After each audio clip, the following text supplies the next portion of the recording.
శరద బలబాల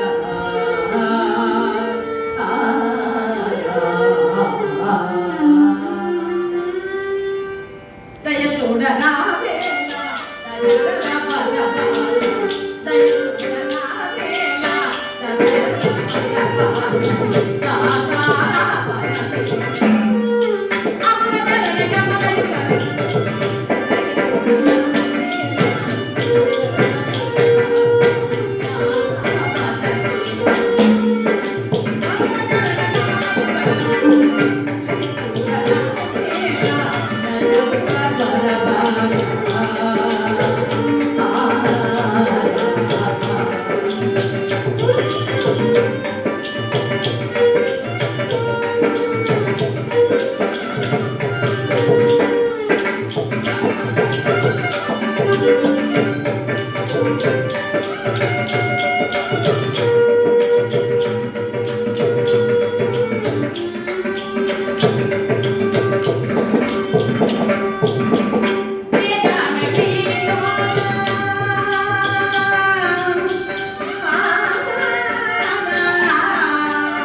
హరికథ కుతూహలుడు అందరికి కూడా ముందుగా నా వందనమందాలను సమర్పిస్తూ మీకు మనవి చేయడం ఏమిటి అంటే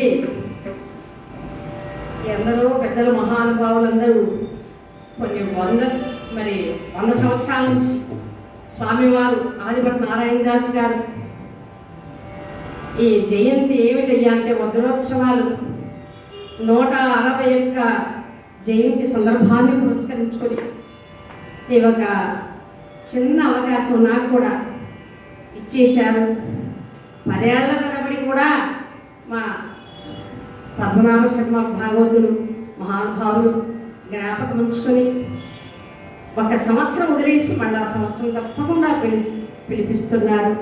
అదేవిధంగా వచ్చి నాకేదో శక్తి కొలది మా గురువు గారు చెప్పింది మీకు అప్పచెబుతున్నాను. పెద్దలారా, ఎంతోమంది పెద్దలు ఇక్కడ కథాగానం చేశారు, 100 మంది. మరి నేను వారికంటే వయసులో చిన్నదాన్ని, విద్యలో చిన్నదాన్ని. ఏమైనా తప్పులు ఉంటే క్షమిస్తారని, ఎందుకంటే సమయం కూడా చాలా ఎక్కువైపోయింది. ఉపోద్ఘాతం ఏం లేకుండా కథలు క్రమం ఉంది అని గారు చెప్పారు. తప్పకుండా అలాగే చేద్దాం. అదేవిధంగా ఇంకా కథలోకి వెళ్ళిపోదాం. మనం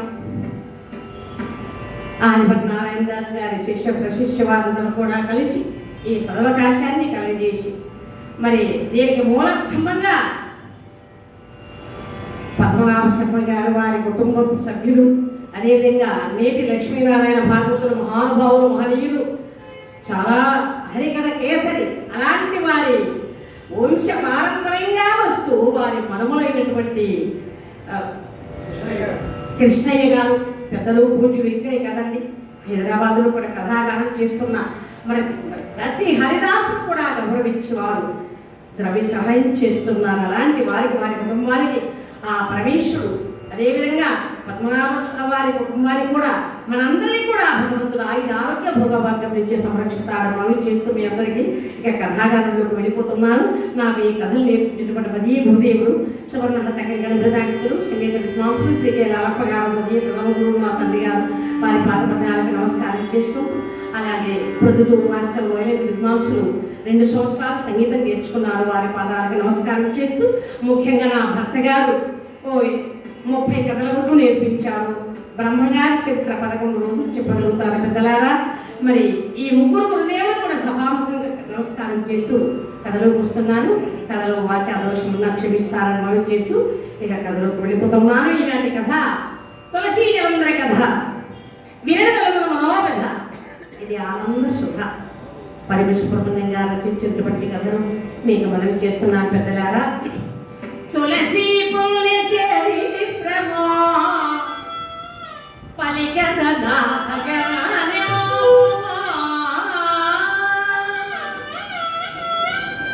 తులసీ పుణ్య చరిత్రమో పలికద నాగరాణో, తులసీ పుణ్య చరిత్రమో పలికద నాగరాణో.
వాళ్ళకి విరోధం ప్రారంభమైంది. ఆజన్మ విరోధం. ఈ విరోధం ఎందుకు, ఏ విధంగా, ఎలాగా ప్రారంభమైందయ్యా అంటే, అమృతం కొరకు పాల సముద్రాన్ని మధించారు దేవతలు రాక్షసులు కలిసి. అది నుండి ఒక అమృతమే కాదు, ఆలాహలము అంటే కాలకూట విషము, ఐరావతము, కామధేనువు, కల్పవృక్షము, ధన్వంతరి, లక్ష్మీదేవి మొదలగునవి అందుండి పుట్టాయి. అయితే అప్పుడు దేవతలు అన్యాయంగా స్వర్గాన్ని పాలిస్తున్నారు, అమృతాన్ని వాళ్ళు వశం చేసుకున్నారు. అలాంటి సమయంలో రాక్షసులు ఆలోచించారు, తండ్రి సొమ్ము అందరికట్టే కదా, ఈ అన్యాయం ఎవరు జరిపిస్తున్నారు, మాకు కూడా కావాలని వాళ్ళ పైకి వెళ్ళారు. వాళ్ళు ఏమి ఇవ్వలేదు కదా, వాళ్ళ చేతులు వచ్చారు రాక్షసులు. మరి ఈ అన్యాయం ఎవరు జరిపిస్తున్నారయ్యా అంటే, వారి పార్టీ నాయకుడు చాలా గొప్పవాడండి, శ్రీ మహావిష్ణువు. చేతకాక అలా ఉండిపోయారు. అయితే వారి కోపకు చెందిన వాడే విప్రజిత్తు కుమారుడైనటువంటి దంభాసుడు అటువంటి రాక్షసుడు. ఆ దంభాసుడు అనుకున్నాడు, తన తాతలను మొట్టపెట్టి మట్టి కనిపించేటువంటి దేవతల వారికి రాలేనటువంటి దేవేంద్రుడి సర్వనాశనం చేసేంత వరకు నాకు మనశ్శాంతి లేదనుకున్నాడండి దంభాసురుడు. ఏం చేశాడు, గురుగారి దగ్గరకు వచ్చాడు. రాక్షస గురువైనటువంటి శుక్రాచార్య దగ్గరకు వచ్చి ఒకసారి నమస్కారం చేసి, గురుదేవా, స్వర్గాన్ని పాలించాలి, చింతామణి భద్రపీఠంపై నేనెక్కి అలా పాలించాలి, నా కోరిక తీరుతుందా లేదా అన్నాడు. తీరుతుంది, కానీ దేవతల అమరుడు, చావుకుంటూ లేని వాళ్ళు, నువ్వు వెళ్ళు, పరమేశ్వరుడు వచ్చి తపస్సు చేసి వాళ్ళని జయించేటువంటి కుమారుడు కావాలని వరం పొందిన తర్వాత కదా నేను నడిపిస్తాను, వెళ్ళమన్నాడు.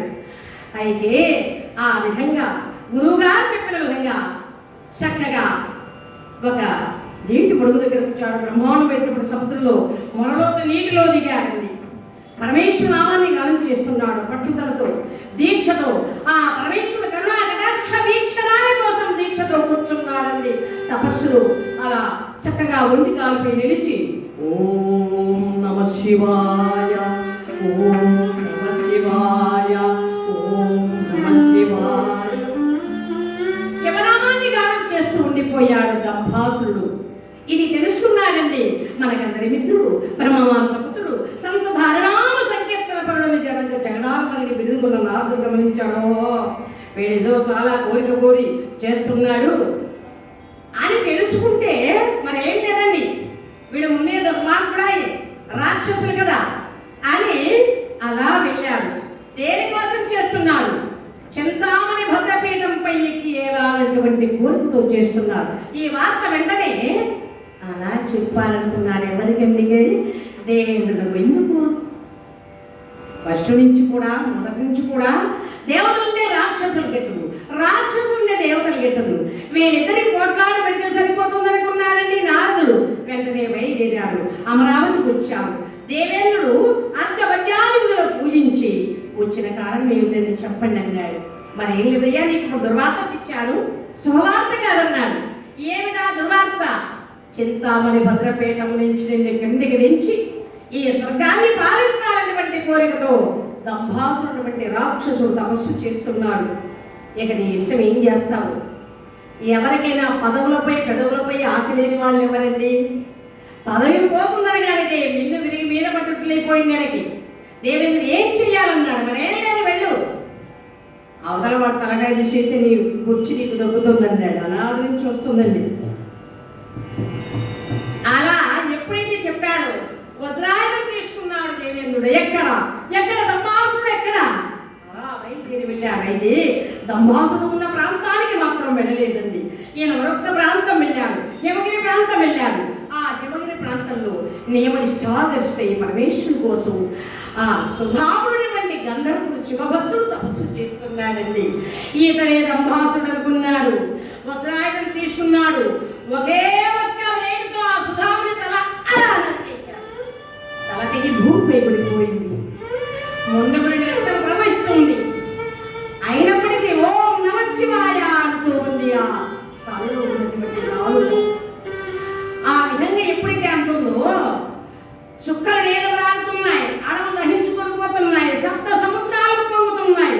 అలాంటి సమయంలో ఇక దిక్కు దోచని పరమేశ్వరుడు దివ్య దృష్టితో చూచాడు.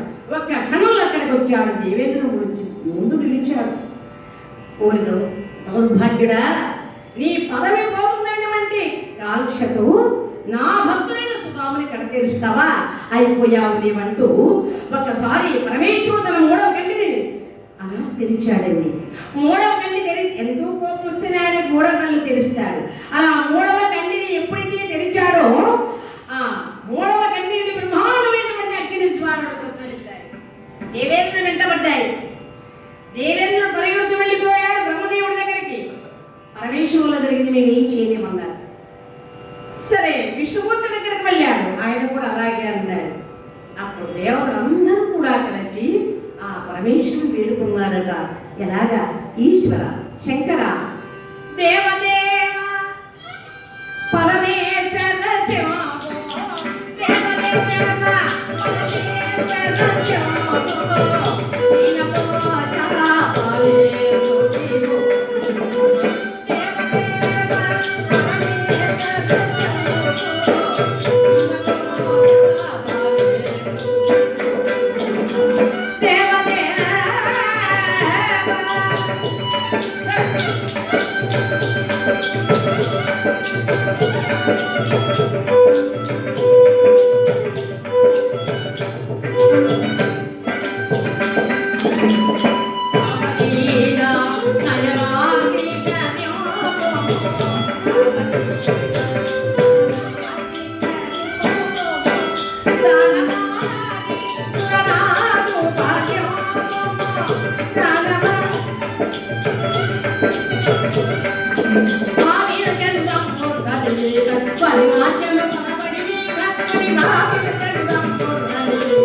పరమేశ్వర, దేవేంద్రుడు లేకపోతే స్వర్గాన్ని పాలించేటువంటి అధిపతి ఉండడు.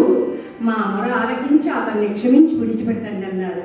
తెలియక చేసిన, తెలిసి చేసిన తప్పు చేసావు కనుక ఈ పాపం ఊరకే పోదు అని తన కంటి మంటలను పరమేశ్వరుడు వెనక తీసుకుని చేత పట్టుకొని ఆ సముద్రంలో విసిరివేశాడు. ఈ కంటి మంటలను త్వరగా ఒక బాలుడు జన్మించి రాక్షస కులంలో పెరిగి అతడు పెద్దవాడై నిన్ను, నీ రాజ్యాన్ని ముప్పు తిప్పలు పెట్టి దేవతలందరినీ జయిస్తాడు. అలాంటి వాడు నా కంటి మంటల నుండి పుడతాడని చెప్పి పరమేశ్వరుడు కైలాసం వెళ్ళాడండి. అయితే అమ్మయ్య బ్రతికాని ఇప్పటికి అనుకున్నాడు. కానీ పరమేశ్వరుడు చెప్పిన మాట అతడు పుడతాడు, స్వర్గం నాశనం చేస్తాడు అనే విషయానికి మాత్రం ఆవేదన పడిపోతున్నాడు. కాలం గడిచిపోతూ ఉందండి. అయితే ఇక్కడ దంబాసుడు మొలలోతు నీటిలో చక్కగా కూర్చొని ఆనందంగా తపస్సు చేస్తున్నాడు కండి. ఈ పరమేశ్వరుడు చెప్పిన విధంగా కంటి మంటలోని పరమేశ్వరుడు కంటి మంటలోని ఒక బాలుడు జన్మించాడు. అలా ఉయ్యాలో ఊగుతూ మొలలోతు నీటిలో తపస్సు చేస్తున్న దంబాసుని ఒడిలో ఒక బిడ్డ కావలేస్తూ చూశాడు. కళ్ళు తిరిగి చూచాడు ఈయన దంబాసుడు. ఆహా, అడగకుండానే పరమేశ్వరుడు వరమిచ్చాడని ఆ బిడ్డను తీసుకుని పట్టణానికి వచ్చాడు. గురువుగారు శుక్రాచార్యుడు చూపించాడు. గురుదేవా, ఇదిగో పరమేశ్వరుడు ఇచ్చిన ప్రసాదం అన్నాడు.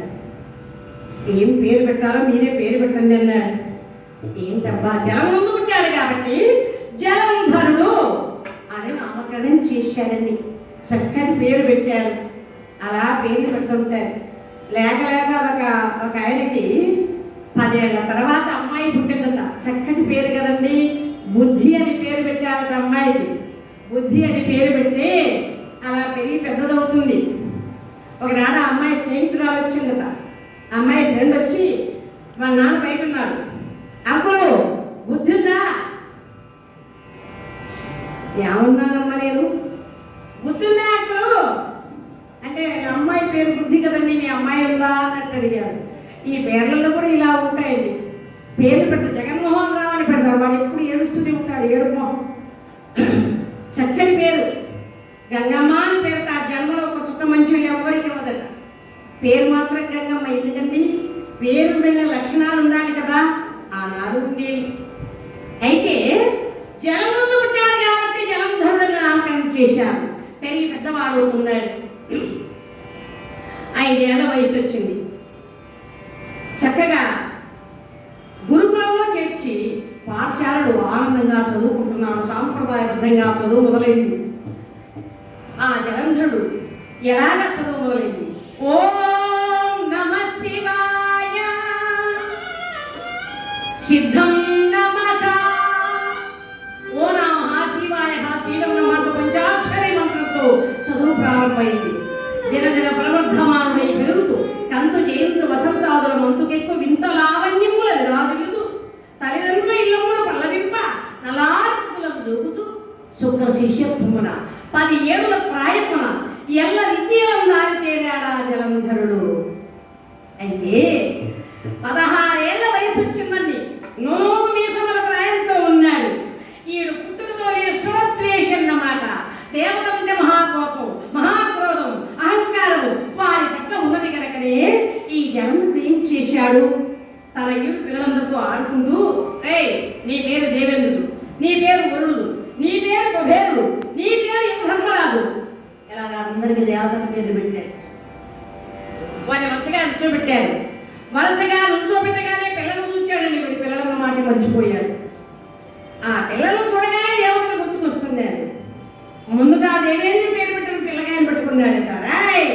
దేవేంద్ర చిటికి మోరి నా చేతికి వదలగలాడించు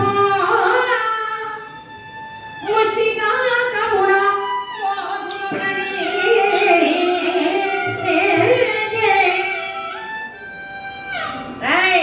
దేవేంద్ర చిటికి చిటికి నా చేతిలో దొరికావు, ఇంకెక్కడికి పోతావు, నీకు దిక్కు కూడా ఒకసారి పిలుచుకోరా అంటూ వాడి జుట్టు పట్టుకొని క్రిందికి వంచి బలంగా వీపుపై ఒకే ఒక గుర్తుకు వెంటనే తిరిగి కింద పడిపోయాడండి. వీపు అసలు వాడు చచ్చాడు బతుకాడు తెలియదు. పక్కన ఉన్నవాడు అనుకున్నాడు. నాకు కూడా ఈగ దేవడుతుంది అనుకున్నాడు. 60 మైళ్ళ స్పీడ్లో రన్నింగ్ మొదలు పెట్టాడండి. వాడు పరిగెత్తున్నాడు. ఇలా ఇక యమధర్మరాజు పేరులో ఉన్నది పెట్టుకుంటాడు. తపసి ఓరి దండధరాయచో తలపడి కన్నోడ తన్నునకడి. యమధర్మరాజు పేరులో ఉన్నవని పెట్టుకుని రాయ్ చిక్క కటిక నాకేదో దొరికావు. నువ్వు సురపక్షపాతివి. పాపాత్ముల పుణ్యాత్మ విభజించి వారికి శిక్ష విధించడం వారు నువ్వేనా? నిన్ను బ్రతకనివ్వరంటూ ముఖంపై ఒకే ఒక తన్ను తన్నాడండి. పళ్ళు రేగ పళ్ళులాగా జలజలా రాగిపోయారు వాడికి. ఈ విధంగా దేవతల పిల్లలందరికీ కూడా దేవతలని వాళ్ళు బాధ పెడుతున్నారు. వాళ్ళు ఏడుస్తున్నారు, బాధపడుతున్నారు. ఈయన ఆనందపడుతూ ఉన్నాడు. ఈ విధంగా మహాగావ యామ ఓరున కుబేర మామితఖ్యలుపు కదన సహింపదా గొప్పునడచు నా జలంధరునకునాదనంకురాచే నలరును నోగు మీసాల యవ్వనోమా.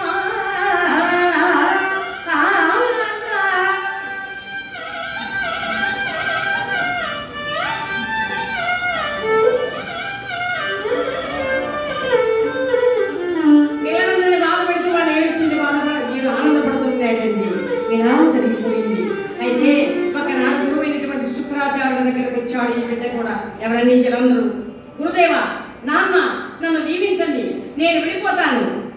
ఎక్కడికి? దేవేంద్రుడిపై యుద్ధానికి వెళతాను.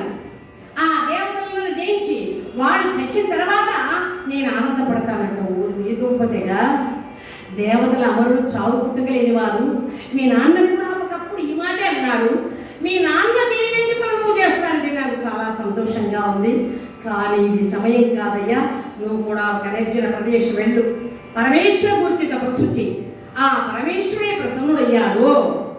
తప్పకుండా నీకు ఏమి కోరుకుంటావు?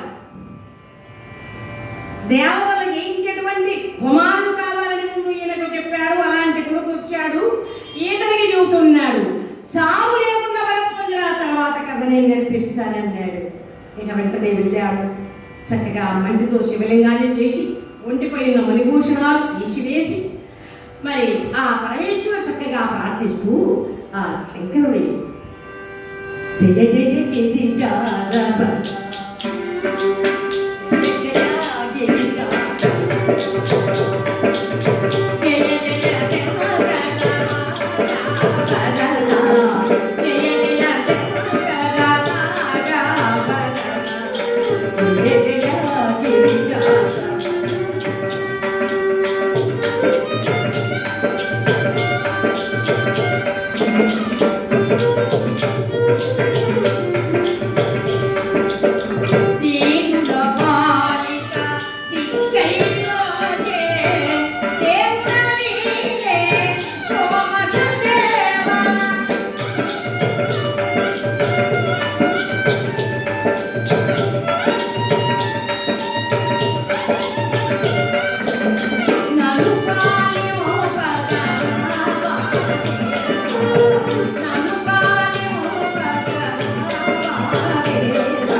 జలంధరుడు పరమేశ్వరాతని తప ప్రభావానికి చుట్టూ అగ్ని వ్యాపించిందట. అడవులు దహించగలిగిపోతున్నాయి, సప్త సముద్రాలు పొంగుతున్నాయి, చుక్కలు నీలవ్రాలుతున్నాయి. ఈ విధంగా జరిగేటప్పటికల్లా పరమేశ్వరుడు చూచాడు, ఆహా నా కోసం ఇంతగా పరితపిస్తున్నాడు అని కైలాసం నుండి కదలి వచ్చాడు. పరమేశ్వరుడు ఆ జలంధరుని ముందు అలా ప్రత్యక్షమయ్యాడండి. చూచాడు జలంధరుడు, పరమేశ్వర కదలి వచ్చావు, కరుణించావు, కటాక్షించావా, ఇక చాలు తండ్రి. గంగాధరంగరమణీయ జగాకలాపా గౌరీ నిరంతర విభూషిత నారాయణ ప్రియ మనంద మదాపకారమా వారాణసీపురపతి భజ విశ్వనాథం వాచామగోచరమమేయ గుణస్వరూపం వాగీచ విష్ణు సురసేవిత పాదపీతం వామేన విగ్రహవరణ్యగణద్రవతా వారాణసీపురపతి భజ విశ్వనాథం. శంకర కైలాసవాస కరుణించావు, కదలించావు, కటాక్షించావు, ఇక చాలు తండ్రి, నా జన్మ ధన్యమైపోయిందని ఆ పరమేశ్వరుడు చూడగానే కోటి జన్మాల పుణ్యఫల విధులుగా కృపమోషంతైపోయిందండి. ఆ జలంధరుడికి చాలా సంబరపడ్డాడు, సంతోషపడ్డాడు. అది కాదు నాయనా, నువ్వేమి కోరి నన్ను పిలిచావన్నాడు. స్వామి నేను కోరుకున్నటువంటి వరం వస్తావా అన్నాడు. తప్పకుండా ఇస్తాను నాయన అన్నాడు. అలాగైతే స్వామి ఈ సృష్టిలో దేని చేత ఎవరి చేత సావులేని వరాన్ని ప్రసాదించండి స్వామి అన్నాడు జలంధరుడు పరమేశ్వరుడితో. అన్న మాట విన్నటువంటి పరమేశ్వరుడు అనుకున్నాడు, నాయనా వీడు చాలా దుర్మార్గుడు, ఏ వరాలు లేకుండానే అందరినీ ముప్పు తిప్పులు పెడుతున్నాడు, ఇక చావులేని వరం చేస్తాడా? 3 లోకాలు అల్లకల్లోలం చేస్తాడు. ఇప్పుడు ఏం చేయను? ఇవ్వకుండా వెళ్ళకూడదు, ఇస్తాను వరం అని ఒక శంఖాన్ని తీసి జలంధరుడు తడవ పెట్టాడు. ఏమి స్వామి అన్నాడు, ఈ శంఖము నీ తలపై ఉన్నంత వరకు, నీ భార్య పాదవృక్షం నశించకుండా ఉన్నంత వరకు నీకు మృత్యువు లేదు. ఈ శంఖము తొలగిన, నీ భార్య పాదవృక్షం నశించిన నీకు తప్పకుండా మృత్యు వస్తుందన్నాడు. అన్న మాట విన్నటువంటి జలంధరుడు అనుకున్నాడా, నా తరుణి శంఖం వరకు తీయడమా అసంభవం. ఇక భార్య పాదవృక్షం అంటారా? ఆడవాళ్ళు తన్ను తాను కాపాడుకోవడంలో అగ్రగణ్యులు. స్వామి ఇక వస్తానన్నాడు. ఒక నమస్కారం చేశాడు, బయలుదేరాడు. తండ్రి దగ్గరకు వచ్చాడు, గురుగారి దగ్గర వచ్చాడు. గురుదేవా, నాన్న పరమేశ్వరుడు ఒప్పించి మెప్పించి చావులేని వరాన్ని సంపాదించుకున్నాను.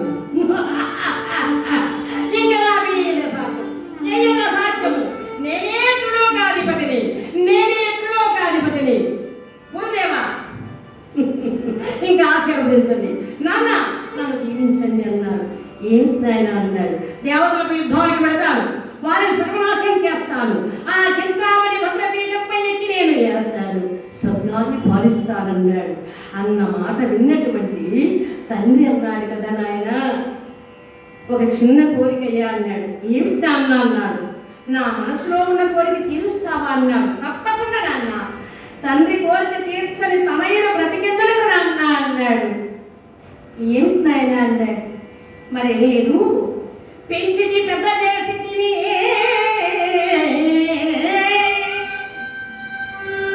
పెంచిది పెద్ద చేసి విద్యలన్నీ సుకృత నేర్పించింది,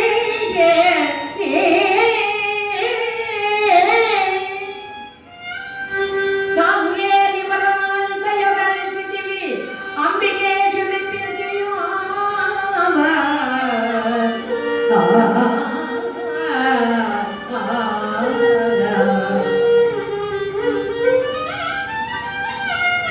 వృద్ధుడనైతిని. అబ్బాయి నాయనా జనందరా, నే వృద్ధుడనైతిని, పెళ్లి వేడుకగా సుడగలనా, నుండొకటి గలుగమగలగలదే కుమారక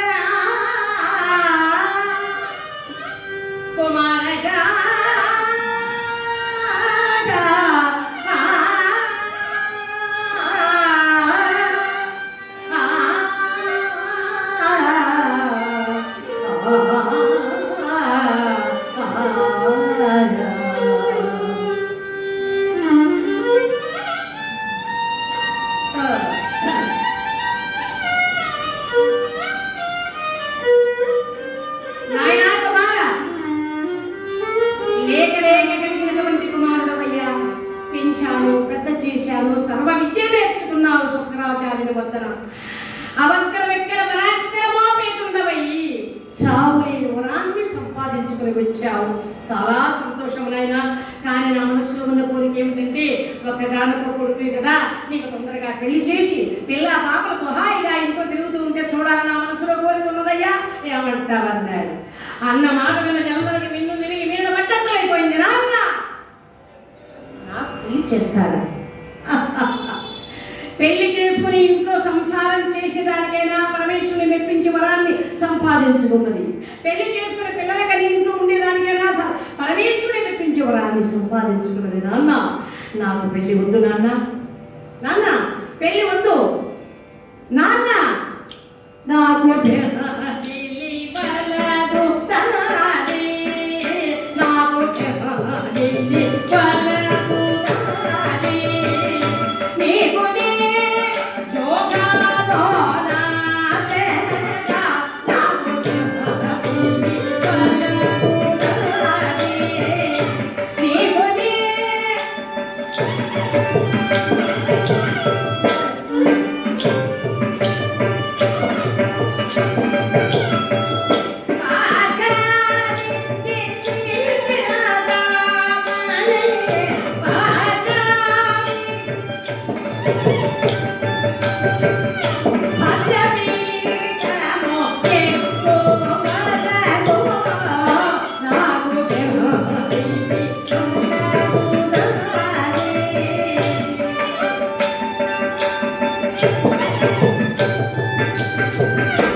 పెద్దలారా, ఎందుకంటే కళాకారులు, కళాహృదయులు, కళాపోషకులు మరి సభల గురించి వర్ణించాలంటే నాకు మాటలు చాలవు, నా వయస్సు చాలదు.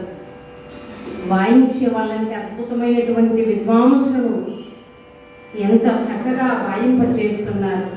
మరి వీరు అదేవిధంగా మొట్టమొదటిసారిగా చెప్పాల్సింది, నన్ను క్షమించాలి, వైలనుపై చాలా చక్కగా అద్భుతమైనటువంటి ధూళిపాల శివరామకృష్ణ శాస్త్రి గారు, మా గురువు గారు, వారి యొక్క కుమారుడైనటువంటి శ్రీనివాసులు గారు అద్భుతంగా, అమోఘంగా, బ్రహ్మాండంగా వాయిస్తున్నారు. చాలా సంతోషం. మరి అదేవిధంగా మృదంగంపై అద్భుతమైనటువంటి వాయిద్యం మా అన్నయ్య గారు మోహన్ రావు గారు, వారు కూడా అద్భుతమైనటువంటి వాయిద్యం వాయిస్తున్నారు. చాలా సంతోషంగా, ఎందుకంటే వీళ్లకు నిజంగా వీళ్ళు ఉంటేనే భగవంతు ఆయన అనేవాడు, ఆదిపతి నారాయణ దాస్ గారు, హరికథ కూడా ఒక బస్సు లాంటిదట. చూడండి, ఈ బస్సుకు చక్కగా హారని అప్పుడప్పుడు గోవింద నామోచ్చరణ, ఇక అటు ఇటు పలుకులు పెట్టారంటే వాయిద్యాలు. ఈ బస్సులో ప్యాసింజర్లంతా మీరు, చక్కగా డ్రైవర్ మహానుభావులు హరికథ చెప్పేవాడు అని పెద్దలు మహానుభావులు చెప్పి ఆయన నుడిని మనం గౌరవిస్తూ తెలిసినంత వరకు చూస్తున్నాను పెద్దలారా. ఎందుకంటే ఒక్కసారి మీరంతా గోవింద నామోచ్చరణ చక్కగా జై నిరారమణ గోవింద గట్టిగా అనాలి.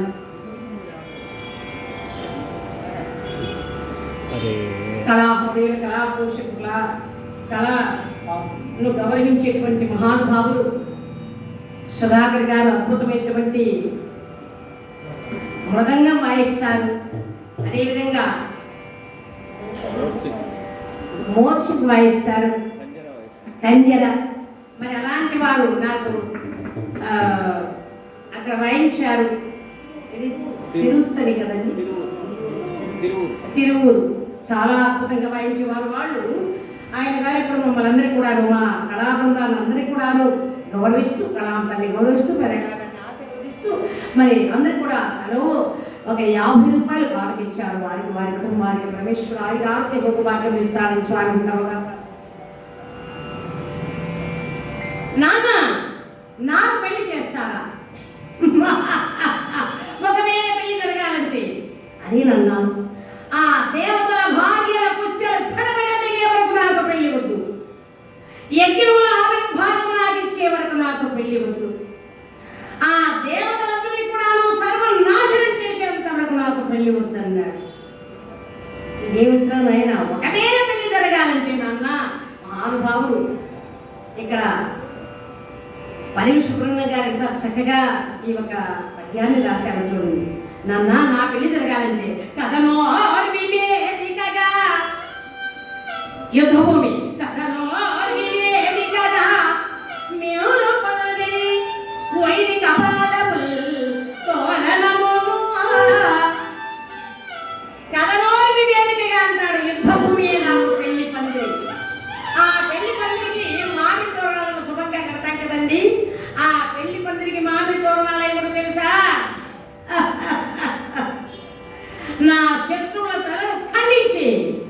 తోరణాలుగా తలకాయలు కట్టారన్నాడు. ఓర్నాయను అసురాట్టహాసములు ఆశిషములు, నా అసురుడు నవ్వుకుంటూ ఉంటారే, ఆ నవ్వులే నాకు ఆశీస్సులు. అమరాంగనా విలాపము పూయధ్వనులు, ఆ దేవతల భార్యలు ఏడుస్తూ ఉంటారే, ఆ ఏడుపులే నా పెళ్లికి బ్యాండు మేళాలు. ఇక నా పెళ్లికి బ్రాహ్మణుడు ఎవరో తెలుసా? భూగాలకు అధిపతి అయినటువంటి భేదాన్నే నాకు పురోహితుడు. నాన్న, ఇంకా నా పెళ్లికి తలంబ్రాలు ఏమిటో తెలుసా? విదలితాహితకరికం భవిసర ముక్తి మౌక్తిగా నీలపే తలంబ్రాలుగా. ఎంత బాగా చెప్పాడండి పరిమి సుబ్రహ్మణ్యం గారు. విదలితాహితకరికం భవిసర ముక్తి మౌక్తిగా నీలపే తలంబ్రాలుగా అన్నాడు. అంటే ఏనుగు కుంభస్థలం, ఆ ఏనుగ తల పగలకొట్టి మెదడు తీస్తే ఆ మెదడులో మంచి ముత్యాలు ఉంటాయట. ఆ మంచి ముత్యాలే నా పెళ్లికి తలంపురాలంటాడు. ఇక నా పెళ్లికి వసంతం ఏమిటి తెలుసా? చిమ్ము సోహరితమే వసంతముగా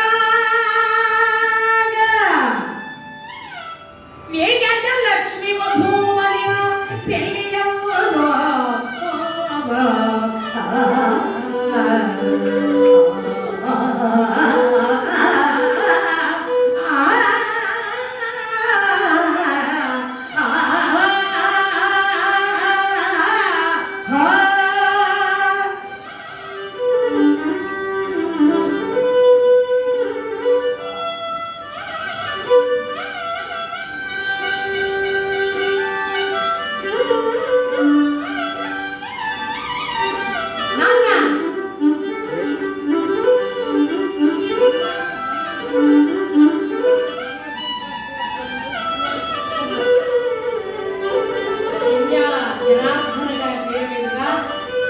కృష్ణకుమారి గారు అక్కయ్య గారు చాలా చక్కటి హరిదాసు. వారు నేను హైదరాబాద్లో గడపకు ప్రప్రథమంగా మేము రేడియో స్టేషన్ వెళ్ళినప్పుడు కలుసుకున్నాం. అక్కడ పాస్ అయ్యామండి. అమ్మగారు చాలా ఆదరణతో వారి ఆశీర్వాదంతో 150 రూపాయలు కానుకిచ్చారు. వారికి వారి కుటుంబానికి ఆశ్రయం ఏడుకొండల వెంకటేశ్వర స్వామి ఆయుర ఆరోగ్య భోగ వాక్యం రుచిగా స్వామి సమర్థం ప్రార్థిస్తారు. ఇలాగా ఇక వసంతం ఏమిటయ్యా అంటే వసంతము నా శత్రువులు ఖండించాక ఆ రక్తం పై గుముకుతుంది. ఆ రక్తమే నా పెళ్లికి వసంతం అంటారు. ఇక నాకు పెళ్లి కూతురు తెలుసా? అలాగా నేను జయించి విజయలక్ష్మిని చేపట్టిన రోజే అదే నాకు భార్యనిగా గమనిస్తానన్నాడు. అన్న మాట విన్నటువంటి శుక్రాచార్యుడు అనుకున్నాడు, నాయన శుభం పలకరా పెళ్లి కొడుకు అంటే. ఒక ఆయన అన్నాడు, పెళ్లి కూతురు ఉండి ఎక్కడ తెచ్చిందండి అన్నాడు. నీ దుప్పతిగా ఇదేమిట్రా అనుకుని ఇక ఎంతో లాభం లేదనుకున్నాడు. దగ్గరకు వచ్చాడు. ఎవరండి?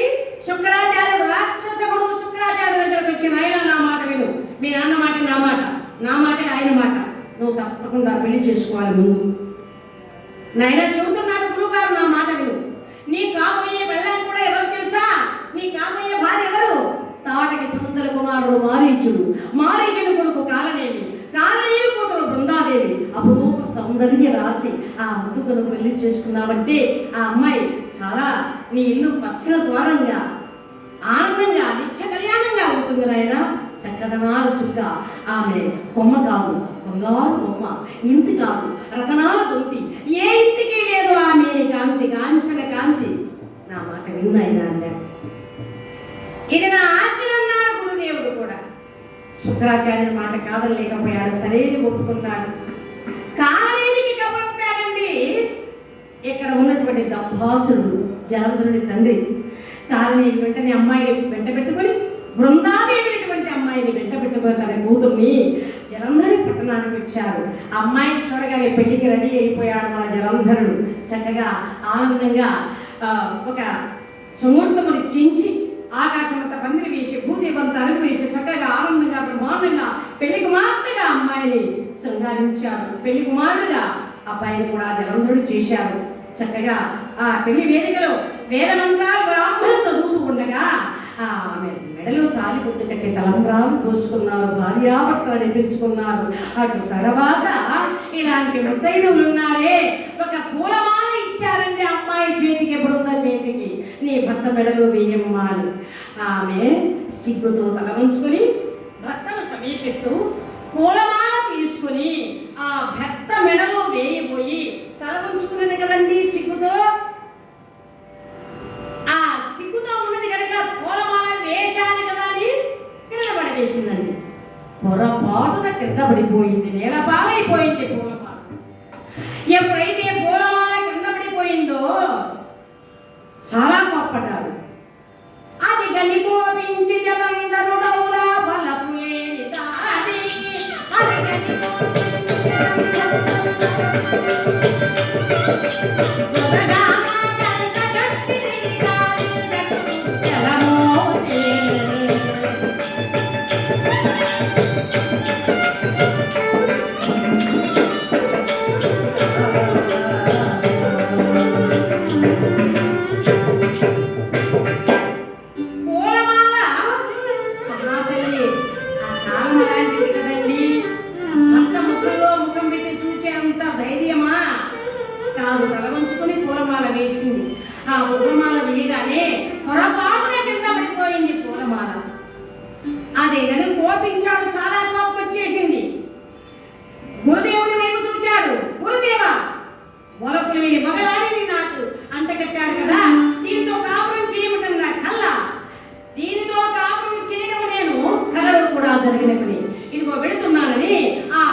వెళ్ళిపోతూ ఉన్నటువంటి భర్తను చూచింది.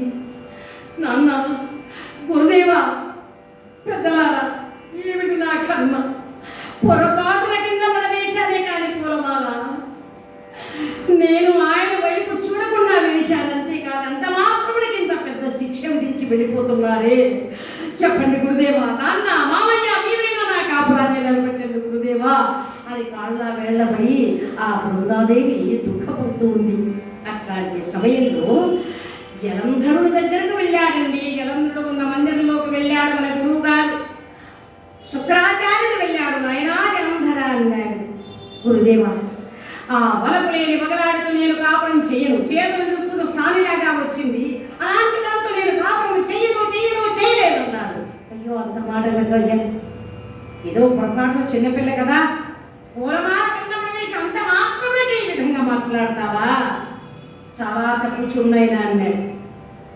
చూడండి, ఒక చిన్న పొరపాటు చేసిన దానికే ఇంత పెద్ద శిక్ష విధించాడు ఆనాడు బృందాదేవి కనుక అలా ఒప్పుకొని ఊరుకుంది. ఇప్పుడైతేనా ఏమన్నాయి మిస్టర్, మా నాన్నగారు ఇచ్చిన 10 లక్షలు ఆ 20 తులాల బంగారం నాకు ఇచ్చేయి, నీ తాలిబుట్టు నీకు ఇచ్చేస్తాను, అలా లేదా కోర్టుకు వెళ్ళవలసి వస్తుంది. మర్యాదగా ఇచ్చారా లేదా బెదిరించి మరీ వెళ్ళిపోతారు. సాంప్రదాయబద్ధంగా ఆనాడు ఆ తల్లి కనుక ఉండిపోయింది. సరే, ఈ విధంగా ఎప్పుడైతే బాధపడిందో ఆయన దగ్గరికి వెళ్ళాడు. నాయన, నువ్వు తప్పకుండా కాపురం చేయాల్సింది అన్నాడు. గురుదేవా, అది జరగని పని అన్నాడు. అది కాదు నాయన, నువ్వు చేయాలి అన్నాడు. ఎందుకంటే ఇది నా ఆజ్ఞ. 1 సంవత్సర కాలం ఆ అమ్మాయితో కాపురం చేయి, పొరపాటున ఏదైనా ప్రవర్తించిందో అప్పుడు వదిలిపెట్టే దేవతలపై యుద్ధానికి వెళ్ళదు కాదన్నాడు. తప్పించుకొని వెళ్ళలేదు, ఒప్పుకున్నాడు జలంధరుడు కాపురం చేసేందుకు. అయితే ఆనాటి నుండి కూడా ఆ జలంధరుడి కాపురము, బృందాదేవి కాపురం ఎలా సాగుతుందో చూడండి, ఏ విధంగా సాగుతుంది. ఏమండి, సగయని నాడు పండగములే నీయు పొందనీడు వడినవి వడ్డీ ఉపదేడు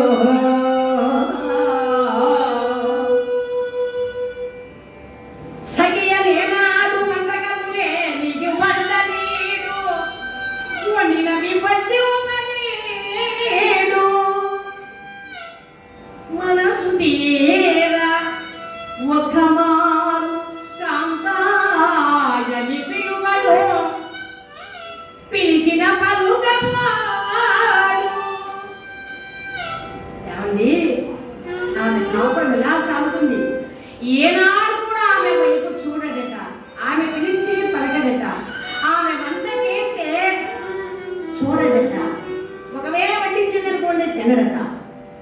చందముల రగంటనేమి చూడడు. నా భార్య అందంగా ఉందా, అంద వికారంగా ఉందా, అసలు ఎలా ఉందని కన్నెత్తి కూడా అరమోడ్పు కన్నులతో కూడా అమ్మాయి వైపు చూడండి.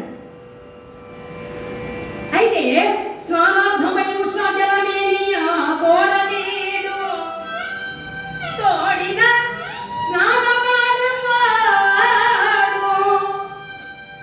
స్నానానికి వేడి వేడి నీళ్లు తోడి పెడుతుందట. అక్కడ నా భర్త స్నానం చేస్తాడు రండి స్వామి అంటే అలా బాత్రూంలోకి వెళతాడా, నీళ్లు చూస్తాడు. పాపిస్తుందానా, నువ్వు తోడిన నీళ్లు నేను పోసుకుంటానా, నువ్వు కాచిన నీళ్లు నేను పోసుకుంటానా, నాకు అక్కర్లేదంటూ ఆ వేడి నీళ్లు కింద పోసేసి అక్కడ ఉన్న చల్లనీళ్ళతో స్నానం చేసి వెళ్ళిపోతాడట.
వేశాడు ఆ అమ్మాయికి.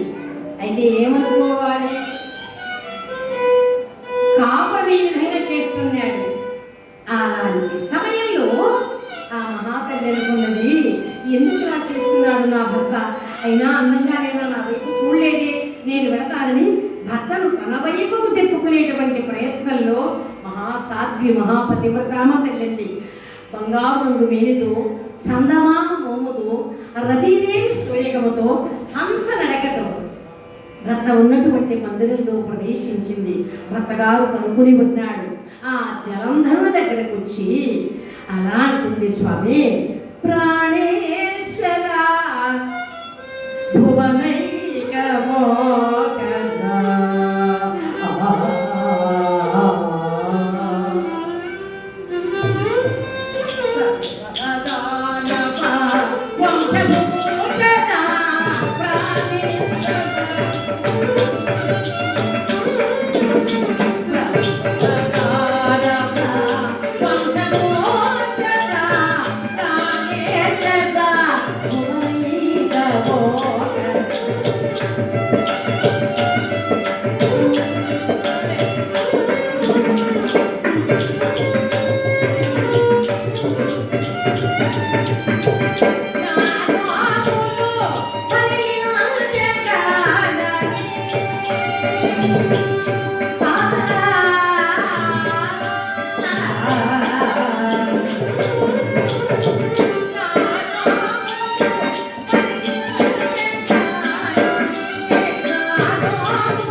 తిన్నగా భర్త దగ్గరకు వచ్చి పాదాలపై చేయి వేసి, స్వామి గంధము రానిమ్మురా, మీకు గంధము రాయముందరా, తిలకము దిద్దముందరా, అత్తరు చల్లముందరా, కమ్మగా పాడముందరా, లేక ఆడముందరా చెప్పండి స్వామి.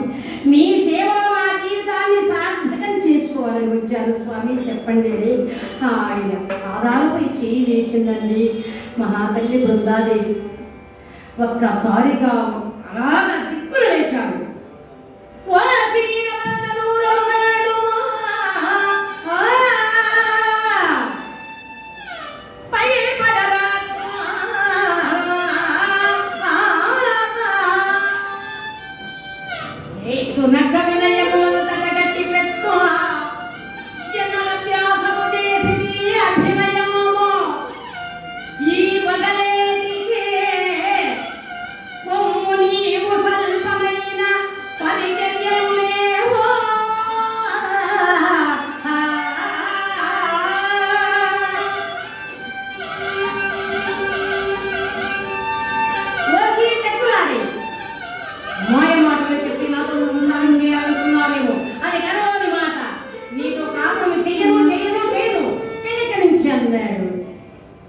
స్వామి ఎందుకలా నన్ను బాధ పెడుతున్నారు?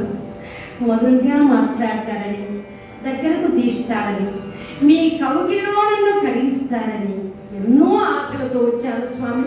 అలాంటి నా ఆశలు అడియాశలు చేసి నన్ను దూరంగా వెళ్ళమంటారా? ఒక్క మాట చెబుతాను స్వామి. అందంగా లేనా, అందవికారంగా ఉన్నానా అని ఆనాడు అడిగాను. నువ్వు అందంగా ఉన్నావు కానీ నీకు పొగరు ఎక్కువ, గర్వం ఎక్కువ, అహంకారం ఎక్కువ, నువ్వు దూరంగా వెళ్ళిపో అన్నాడు. అది కాదు స్వామి, మరొక్క మాట చూతాను వినండి. ఏమిటి అన్నారు స్వామి? అగదా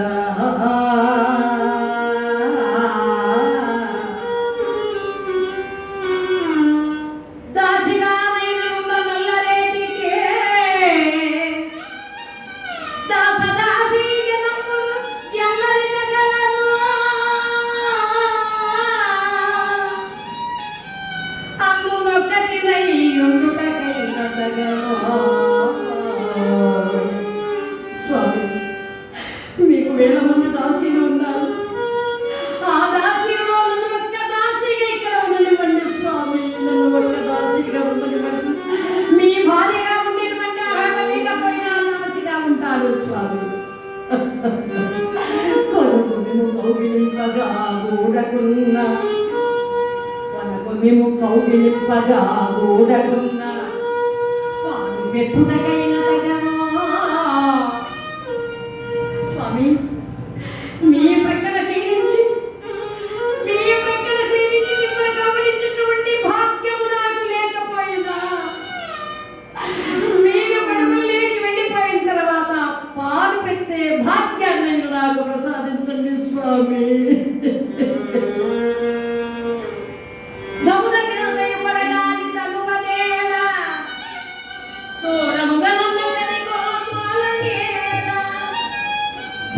పనికిరాని భార్య బ్రతుకు వ్యర్థమండి. అందుకే మీకు దూరంగా నేను వెళ్ళను. మీ పాదసేవ దగ్గర అంటే మీకు పాదసేవ చేసుకుంటూ ఉంటాను. అలాగైతే నేను బ్రతకనివ్వండి. అదే కాదు, మరొక్క మాట చెబుతున్నాను. మీ చేతిలో ఉన్నటువంటి ఆ ఖడ్గంతో ఒకే ఒక్క వేలుతో నా తల నరికేసి తగునకింతయు కొరగా తగువనేలా దూరముగా నన్న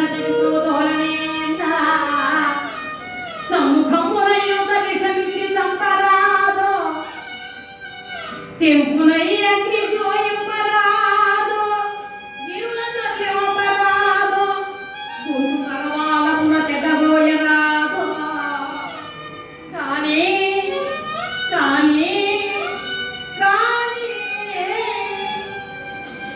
ఎంటి దండనకైనా సహింతుగాను నిమ్ము విడనాడి ఒక్క నిమిషమే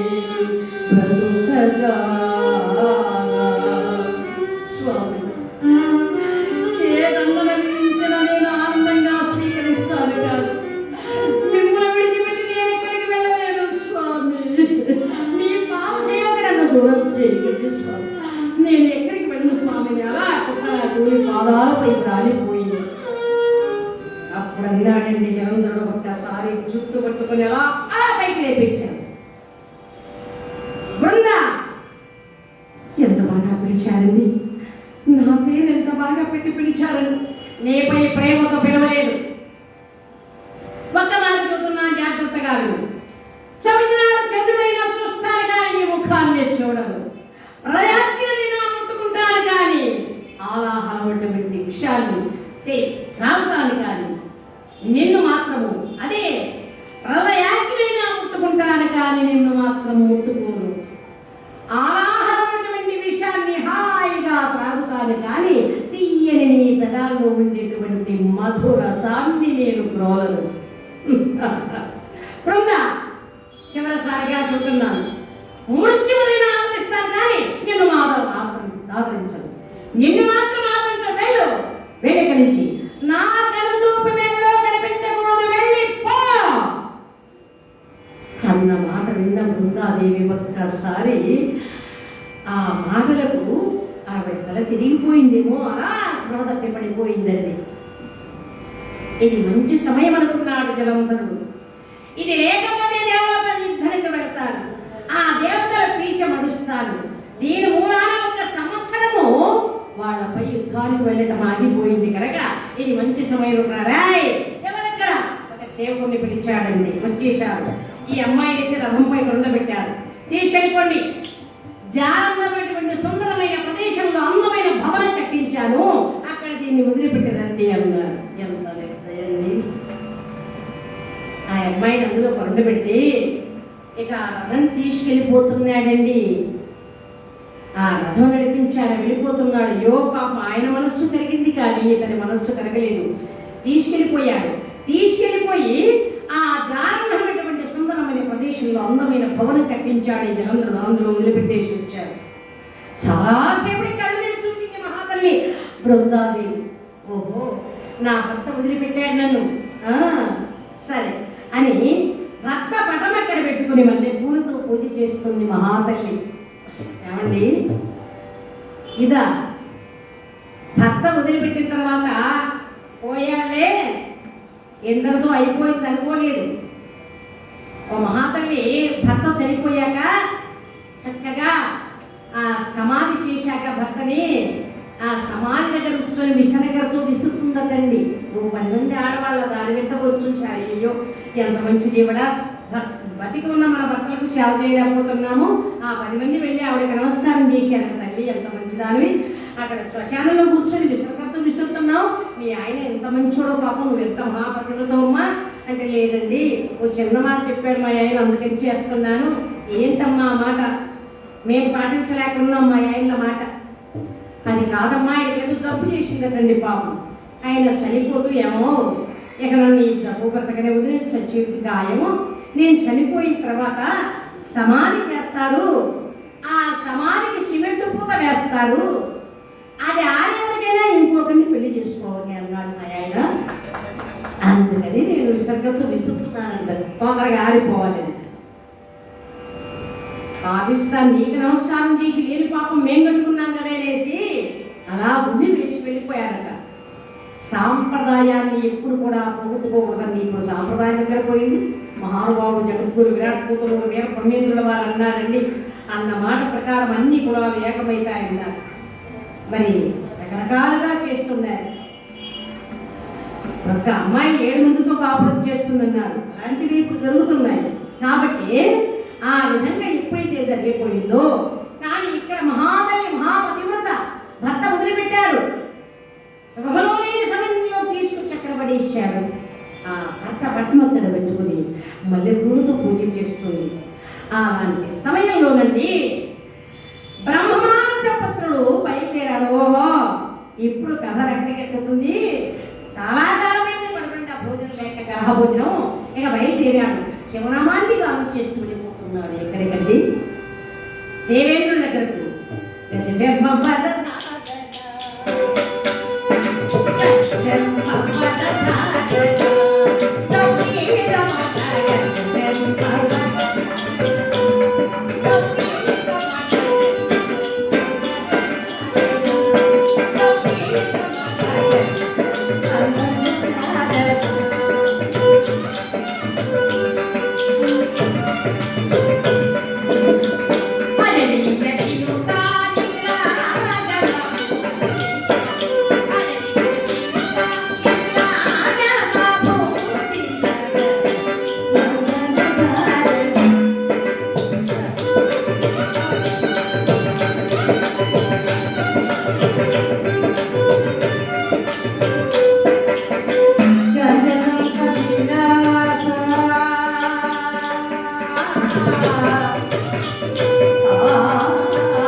అలాగా చక్కగా భగవన్నామ స్మరణ చేసుకుంటూ వచ్చాడండి దేవేంద్రుడి దగ్గరకు.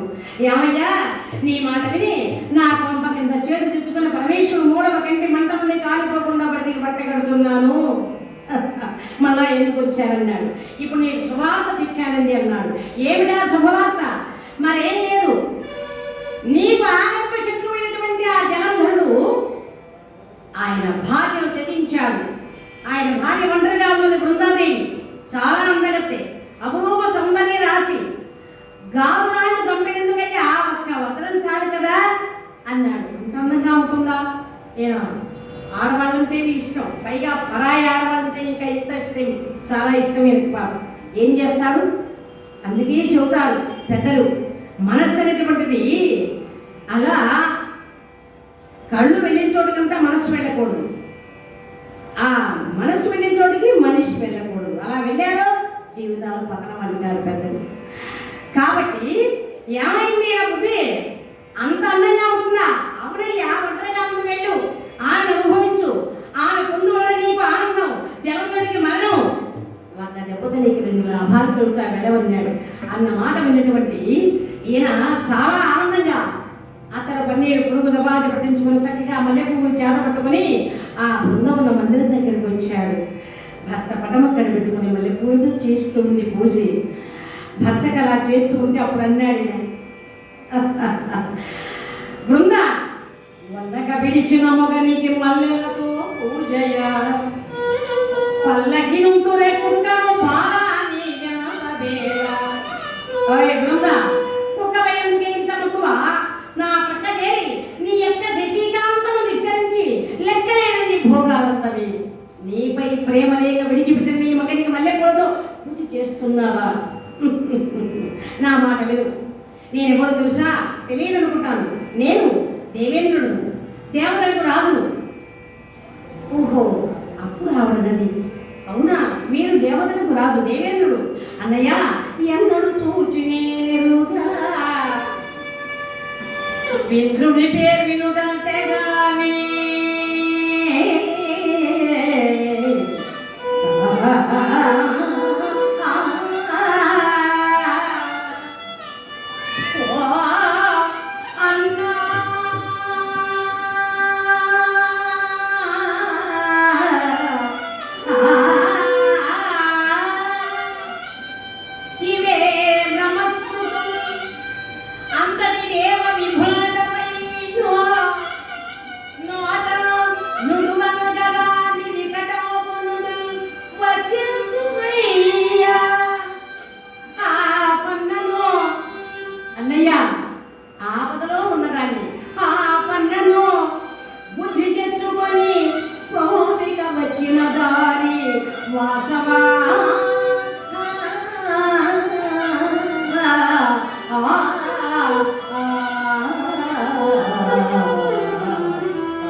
అన్న మాట విన్నటువంటి ఆయన ఇంకెందుకు ఆమె ముట్టుకోని ప్రయత్నం చేశాడండి.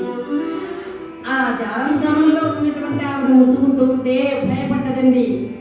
అమ్మా జగజ్జన లోకపావని ఆదిశక్తి అపర పార్వతి, నీవు భక్తులను రక్షించేవాడెవరు లేరమ్మానగా అప్పుడు ఆ దేవేంద్రుని ఒళ్ళంతా కూడా బ్రహ్మాండమైనటువంటి మంటలు ఉత్పన్నమయ్యాయి. ఎందుకంటే ఈవిడ చాలా బాధతో ఆ అమ్మను వేడుకున్నది. ఆ లోకమాత ఆదిశక్తి అపర పార్వతి ఒక్కసారి బ్రహ్మాండమైనటువంటి కోపంతో దేవేంద్రుడి వైపు చూడగానే దేవేంద్రుడు ఒళ్ళంత బ్రహ్మాండంగా మంటలు ఉత్పన్నమయ్యాయి. అటు ఇటు కిందపడి ఆ బృందాదేవి కాళ్ళు పట్టుకున్నాడు. అమ్మా, నీలాంటి పతివ్రతలు లేదు తల్లి. నాదుడు చెప్పగా వచ్చాను. నా గర్వము సర్వము గర్వమైపోయింది. నీకు నమస్కారం తల్లి అన్నాడు. ఇదే వార్త తీసుకెళ్ళి జలంధరుడికి చెప్పాడండి నారదుడు. ఏమండి, అలా ఏమని చెప్పాడు? ఎక్కడికి వెళ్ళి నీ భార్య ఒంటరిగా ఉన్నది, నీకు సావుకు ముహూర్తం పెట్టాలని ఆవిడ ప్రాతినిధ్యం వేసిస్తే నువ్వు చనిపోతావని చెప్పి నీ భార్యను పరామర్శిస్తున్నాడన్నాడు. వెంటనే బయలుదేరాడండి. జలంధరుడు బయలుదేరి అలా పరిగెడుకుంటూ వచ్చి అగ్గి మీద గుగ్గిల్లా భక్తుభక్తులు పడిపోతూ ఒక్కసారిగా, ఓరి దేవేంద్ర, నాకు చెడు పద వచ్చిదేవా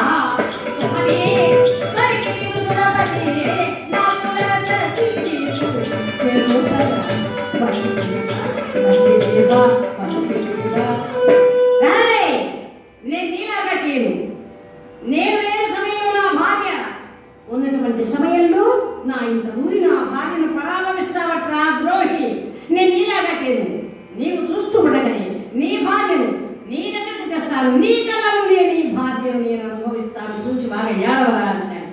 అన్న మాట విన్న దేవేంద్రుడు ఒకసారి కాళ్ళు పట్టుకున్నాడయ్యా, ఇది నా బుద్ధిపూర్వకంగా జరిగింది కాదు.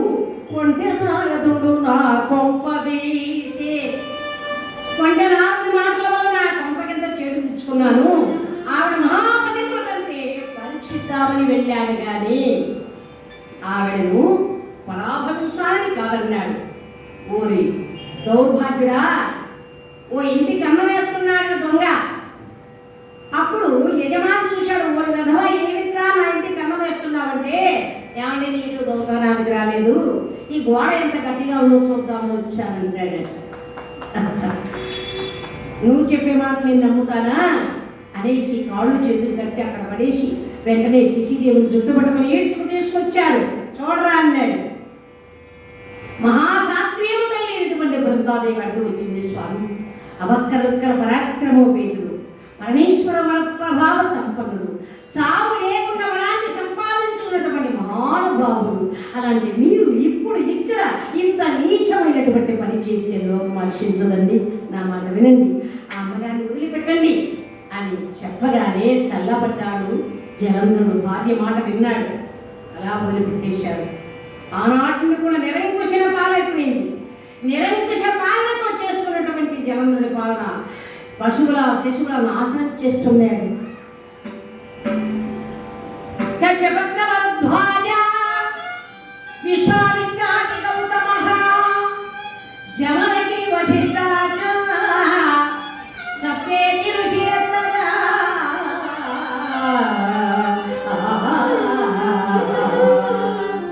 కశ్యపుడు, భరద్వాజుడు, విశ్వామిత్రుడు, గౌతముడు ఇలాగా మొదలగు వారందరూ కూడా తన భార్యకు గురములు కట్టుకున్నాడట. గురములుగా కట్టి వారి పొడవైన గడ్డాలు చేత పట్టుకుని ఈయన ఆ రథాన్ని లాగిస్తున్నాడండి జలంధరుడు. నిరంకుశ పాలన కదండి అంటే రథం తీసుకెళ్ళిపోతున్నారు, పెడుతూ ఉంది. అట్లాంటి సమయంలో వచ్చాడండి నారదుడు. ఎదురయ్యాడు. నాయన వీడికి ఇంకా చావుకు ముహూర్తం పెట్టాలి, పార్వతిపై దీనికి మలప నేర్పిస్తాను, పరమేశ్వరుడి చేతిలో వీడు చావాలనుకున్నాడు. వెంటనే దగ్గర వచ్చాడు. నాయన జలంధరుడు అన్నాడు. నారద చూచారా నా బాహుబలాక్రమ సంపద, చూచారా సకల సౌభాగ్యములకు ఆలవారమైన అమరావతి నా హస్తగతమైంది. స్వర్గాన్ని పాలిస్తున్నాను. నేను త్రోగాధిపతిని, నేనే త్రోగాధిపతిని అంటాను. అన్ని బాగున్నాయి కానయ్యా, నీ ప్రక్కన ఒక అందాల సుందరి ఉంటే బాగుండేది. ఆ సుందరి కూడా ఎవరో తెలుసా? పరమేశ్వర అర్ధాంగినటువంటి పార్వతి అమ్మవారా, చాలా అందరికీ వెళ్ళమన్నాడు. అంత అందంగా ఉంటుందా? ఏనాడు చూడలేదు. వెళ్ళవయ్యా అన్నాడు. మెదడు మొదలు పెట్టాడు, మైమర్పించాడు, మత్తెక్కించాడు. వెంటనే బయలుదేరాడు మనవాడు జలంధరుడు. పరమేశ్వరుడు కైలాసాన్ని పార్వతి పరమేశ్వరుడు కూర్చున్నటువంటి సమయంలో అక్కడికి వచ్చాడు. ఓయ్ పార్వతి, బాలయ్య తటి రసికు రాగము ఆలివైకి నిజంగా మయ్యకు, బాలయ్య తటి రసికు రాగము ఆలివైకి నిజంగా మయ్యకు, బాలయ్య తటి తొలుగాను దక్కనెవరు తొలుగలేదాని నందను, బాలయ్య తటి రసికు రాగము.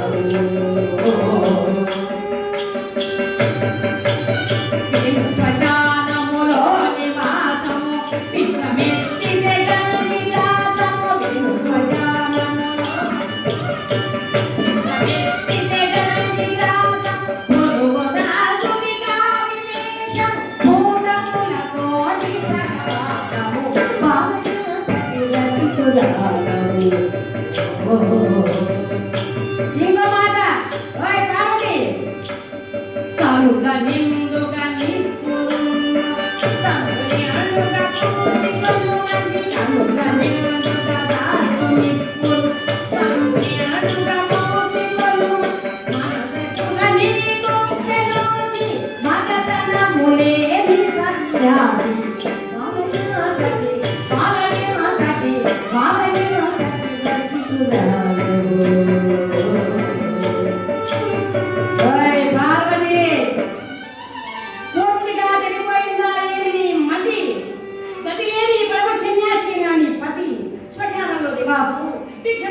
గ్రాసము, పురిలాల్చు వేషము, భూతాలతో సహవాసము, చీచి ఇలాంటి వాడిని కట్టుకొని ఏమి సుఖం అనుభవిస్తాడు. రమ్ము నన్ను చేపము, స్వర్గ సుఖములను లేదు ముల్లోకములో మమ్మీ ఎదిరించగల రమ్ము. అట్టి వారిని కోరుతుంటే నీతో సుఖము చేయకుము అని పిచ్చి పిచ్చిగా వాగుతున్నాడు జలంధరుడు. ఆ పిచ్చి వాగుడు విన్న పార్వతమ్మన్నది కదా, ఒరే నాయన ఎంతటి పాపకార్యమునకు నీవు తెగిన చితి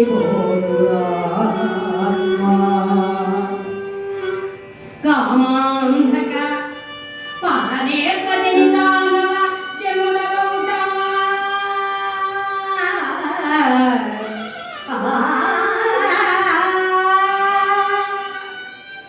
పరమేశ్వరుడు తండ్రియో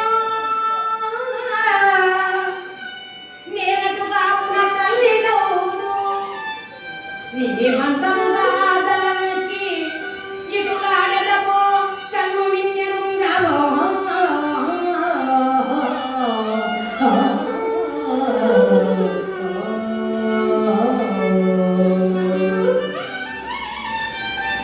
ఓరి దౌర్భాగ్యుడా, పరమేశ్వరుడు మూడవ గంటి మంటలో ఉంటాడు. ఆ పరమేశ్వరుడు నీకు తల్లి అవుతాడు. ఆయన అర్థాన్ని నేను నీకు తల్లి అవుతానురా. తల్లినే కామించుకు వస్తున్నావు దౌర్భాగ్యుడా. భోగాలు దాపురించింది నీకన్నదట. పార్వతి, ఎంత చక్కగా చెప్పావు. ఇష్టం లేనప్పుడు ఆడవాళ్ళు బాబాయి అన్నయ్య ఇలా అంటుంటారు. అయినా అన్ని వరుసలు తెలుసు. ఎరుగుననియో జనకుడైన భూమి కుమారులేదు. పార్వతి, ఒకవేళ నువ్వు తల్లినే అనుకున్నావు. పరమేశ్వరుడు మూడవ గంటి మంటలో ఉంటాడు కాబట్టి ఆయన నాకు తండ్రి. ఆ విధంగా నువ్వే తల్లివి అనుకున్నావు. కానీ తండ్రి ఏలుకున్న భూమి కుమారుడు ఏలుకుంటున్నాడు కదా, అదే మన వరుస రమ్మన్నాడు. శివ శివ అంటూ చెవులు మూసుకుంది అమ్మగారు. దుర్గను ముట్టుకునేందుకు ముందుకు వచ్చాడు. అప్పుడు పరమేశ్వరుడు అక్కడి నుంచి, పార్వతీ పరమేశ్వరుడు ఇరువురు కూడా అక్కడి నుంచి అంతర్ధానమై అలా ఒక్కసారిగా బయలుదేరి శ్రీమన్నారాయణుడి దగ్గరకు సమీపించారు. దగ్గరకు వస్తున్నటువంటి ఆ ఒక్కసారి బుద్ధితో పరమేశ్వర అక్కడి నుంచి పార్వతీ అమ్మవారు ప్రత్యక్షం కాకుండా వెళ్ళిపోయారో ఇక మూర్ఛిని కింద పడిపోయాడండి. జలంధరు మూర్ఛనుని తీర్చింది తన భార్య బృంద. అక్కడే ఆమె పాదకృత్య మహత్యంతో అలా చేసి ఆయన తీసుకెళ్ళిపోయింది. శ్రీమన్నారాయణ దగ్గరకు వచ్చారు. ఓం నారాయణ ఆది నారాయణ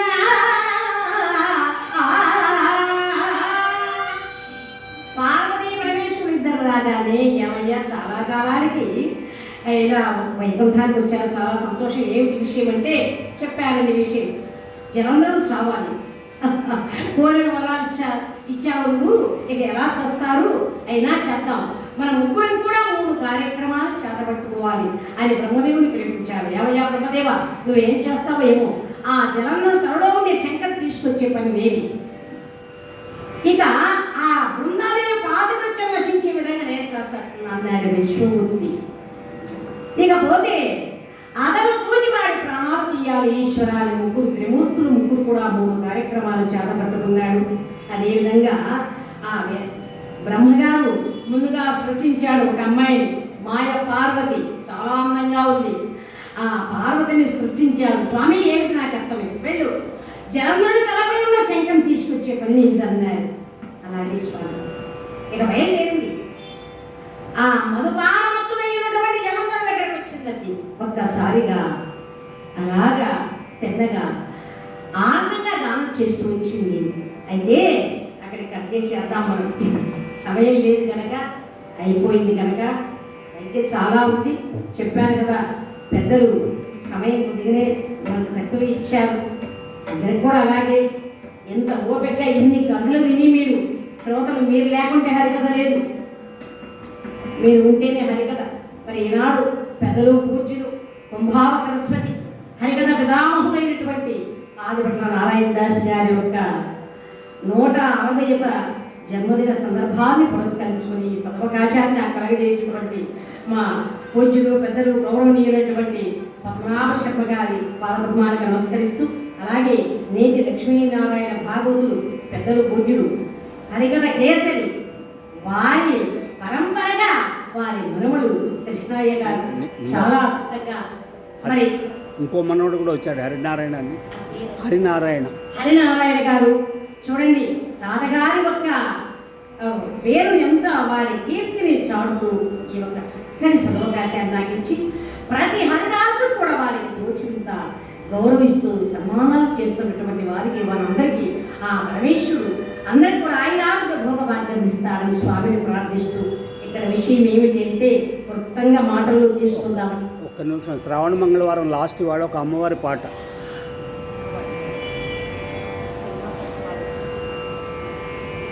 వస్తే పాడండి, లేకపోతే వదిలేద్దాం. ఏదైనా పర్వాలేదు, అమ్మ మంగళవారం ఆఖరి కదా ఇవాళ. అలాగా జలంధ్రుడు తనలో ఉన్న శంఖం తీసుకురావాలి. అక్కడికి వచ్చేసింది మాయ పార్వతి. జలంధర అన్నది అదే గొంతు, అదే మాట. చూడగానే పార్వతి నిన్ను అంత బెట్టు చేసి వెళ్ళిపోయావని నీకే నువ్వు వచ్చావంటే నమ్మమంటావా? నువ్వు నిజంగా పార్వతివేనా? అదేమిటండి, ఆ యశోదనపై అలా వెళ్ళి చక్కగా ఆడుకుందాం రండి, మన పిల్లలమా? అది కాదండి, ప్రేమ సామర్థ్యంలో మిమ్మల్ని ఉంచేస్తాను రండి అండి. అలా చక్కగా వెళ్ళి కూర్చున్నారు. ఆ ఇసుక తిన్నపై ఆవిడ కూర్చుంటే ఆవిడ తొడపై తల పెట్టుకుని ఈయన పడుకున్నాడు. ఆ తలలో ఉంది శంఖం తీసుకోవాలి. ఈవిడ తల నిమురుతూ ఉంది. ఈ చక్కని ప్రశాంతమైనటువంటి వాతావరణంలో చాలా ఆనందంగా ఉంది. నీ ఒళ్ళో తల పెట్టుకుని నిద్రపోతున్నానంటే అలా నిమురుతూ ఆ తలలో ఉండే శంఖం తీసుకున్నది మాయ పార్వతి. శాంభరి విద్యా ప్రభావంతో ఆయన అక్కడ పడుకోబెట్టి వెంటనే వెళ్ళిపోయింది. అదేమిటి దేవి, ఇంతసేపు నీ ఒడి వెచ్చగా ఉంది, ఇప్పుడు చల్లగా ఉంది, ఇసుకలు పడుకొని చచ్చాడు. ఇసుక చల్లగానే ఉంటుంది కదా, కళ్ళు తెరిచి చూచాడు. పార్వతి అంటూ బయలుదేరాడు. పార్వతి కనిపించలే. ఇక్కడ ఈ విధంగా ఎప్పుడైతే శంఖం పోయిందో శ్రీ మహావిష్ణువు చక్కగా జలంధరుడు రూపంలో తయారయ్యాడండి. జలంధరులాగా తయారై ఆ బృందం ఉన్న మందిరం దగ్గర వచ్చాడు. అలా వచ్చి దేవి బృంద అన్నాడు, నా భర్తగారు వచ్చారు, ఎంతటికైనా నాపై దయ కలిగిందని. స్వామి వచ్చారా రండి అంటూ కాళ్ళు కడిగి తలపై వేసుకొని చిన్నగా ఇంటికి తీసుకెళ్ళింది. అలా కూర్చోబెట్టగా దేవి ఇంకా జరిగిపోయినవని చెడ్డ రోజులను భావించమంటూ జరిగిన దానికై పరితపించకుమాచు కాంతము బిగియార కౌగిలి ఇంకా నేను విడిచి పెట్టాను. ఇది నీకు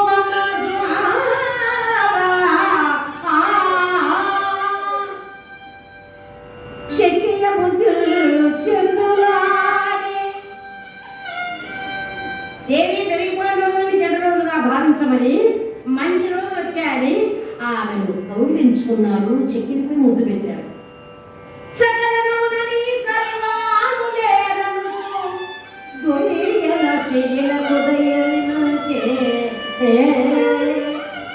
ఎంత అందరాన్ని దగ్గర ఉంచుకొని అనుభవించలేని అవివేకి నేను ఆమె ఎత్తుకొని ఆ సిహికి తీసుకువెళ్ళిపోయాడట.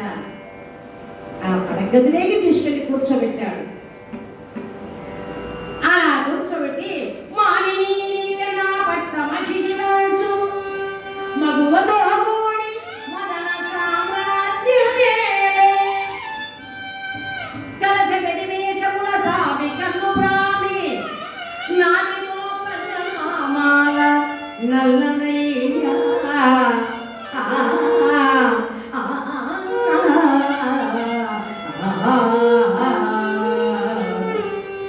నా సామ్రాజ్య లక్ష్మివి, ఎంత అందంగా, చాలా అందంగా ఉన్నావు. ఈనాడు కూడా నీ వైపు చూడలేదు. ఇప్పుడు అనుభవిస్తున్నాను. ఆమె తీసుకెళ్ళి అనుభవించాడు. అక్కడ జలంలో తనలో శంఖం పోయింది, ఇక్కడ ఆమె పాతివృత్యం నశించింది.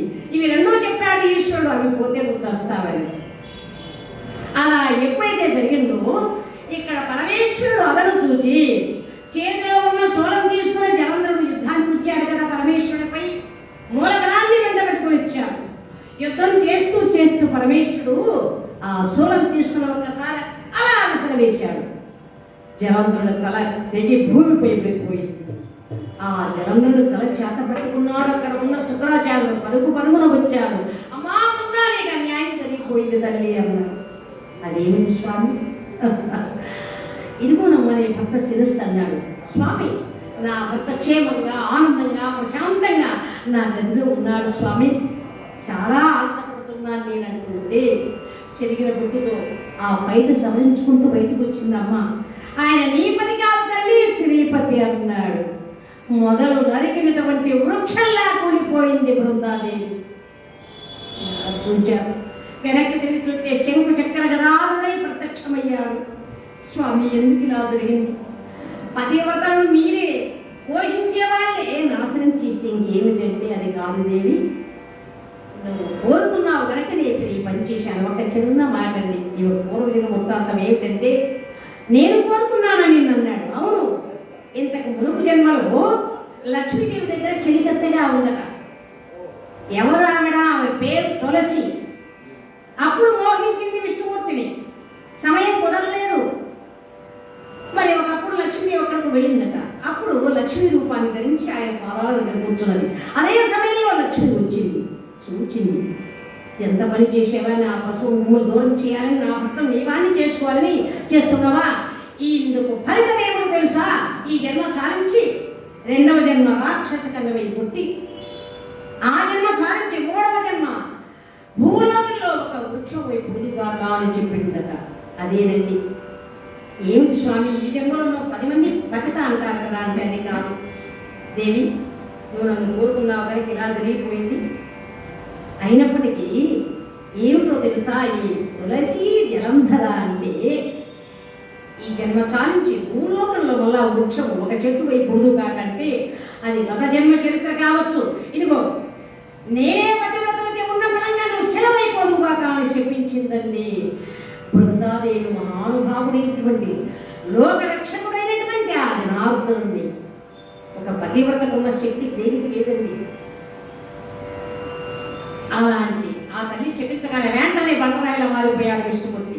ఈ వార్త జాతపట్టుకున్న నారదుడు వెళ్ళిపోయాడు లక్ష్మి దగ్గర. అమ్మా, నీ కొంప కొల్లేరైపోయిందన్నాడు. అదేమిటి స్వామి ఎలా జరిగిందన్నాడు. మరి నన్ను ఏం చేయమన్నారు? వెళ్ళుంది దివ్యందు భోగి దిగి వచ్చింది. అమ్మా, నాకు పతి విష పెట్టు తల్లి బృంద దగ్గరికి వచ్చింది నా సాక్షాత్తు లక్ష్మీదేవి.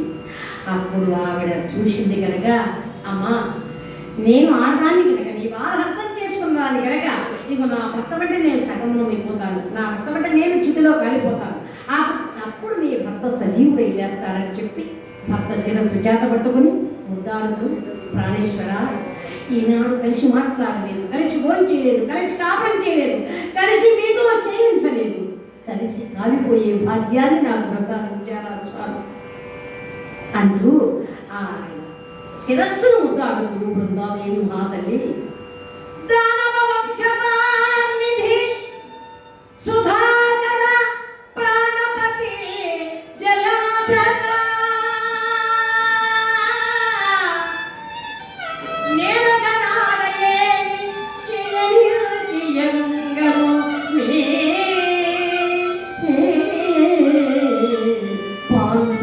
పాల్పోయేదా మీదో అనిటు మీదో అనిటు అగ్నిలో భగ్గువగ్గున మండిపోదు ప్రాణేశ్వర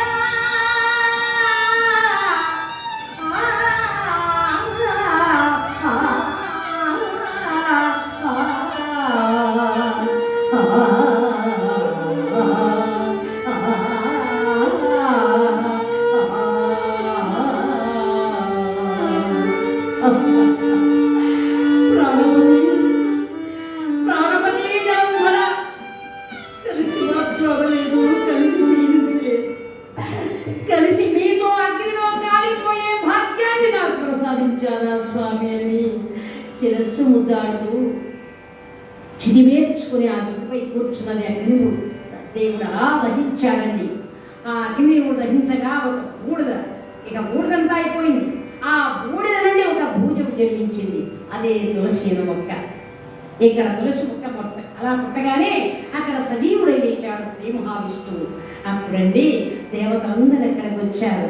అప్పుడు చెబుతున్నాడు, ఈ తులసి కోట ఆడవాళ్ళు ఎందుకు నిర్మించుకొని అమ్మవారి పూజ చేస్తున్నారు అంటే చూడండి, శ్రీ మహావిష్ణువు చెబుతున్నారు, తులసి ఉన్న వారి ఇంట్లో సర్వ సిరి సంపదలు తొలుతూగుతాయట.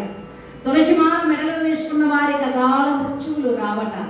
తులసి పత్రమున్న నీళ్లతో ఎవరైనా సేవిస్తే అకాల మృత్యువులు రావు, సకాలంగా భగవంతుణ్ణి చేరుకుంటారట. అందుకే ప్రతి ఇంట్లో కూడా తులసి అమ్మవారిని పూజిస్తే శుభాలు కలుగుతాయి. 100 ఏళ్ళు ముత్తైదుగా ఉండి తను చాలిస్తారట. ముత్తైదుతో భర్త బ్రతికే ఉంటాడట అని చెబుతున్నారండి పరమ సుబ్రహ్మణ్యం గారు. పెద్దలారా, ఈ సదవకాశాన్ని ఇచ్చినటువంటి బృందానికి అందరికీ కూడా నేను పేరున మా కృష్ణయ్య గారికి ఇంకా హరినారాయణ. హరినారాయణ గారు, మా పద్మనాభ శర్మ మహానుభావులు, వీళ్ళందరికీ కూడా మీ అందరికీ కూడా ఎందుకంటే ధన్యవాదాలు. ఇంతవరకు మేలుకొని చక్కగా కూర్చొని నా కథను విని మీ చరణ ఆశీస్సులు అందించారు. చాలా సంతోషం అండి. అదేవిధంగా అందరికీ ధన్యవాదాలు చెప్పుకుంటున్నాను. మగుడంతగంతపది రాత కృష్ణం శ్రీరామదూతం శిరతాంబమోది అద్భుతయాం శ్రీరామకమలం శ్రీరామదూతం శిరతాంబమోది కైలతా విలసిత కంచనాచీనం శ్రీరామదూతం శిరతాంబమోది మంగళం ఆంజనేయ మంగళం పరమేశ్వరి మంగళం కోసలేంద్రాయ మహనీయమాత్మనే చక్రవర్తి తనూజాయ సార్వభౌమాయ మంగళం.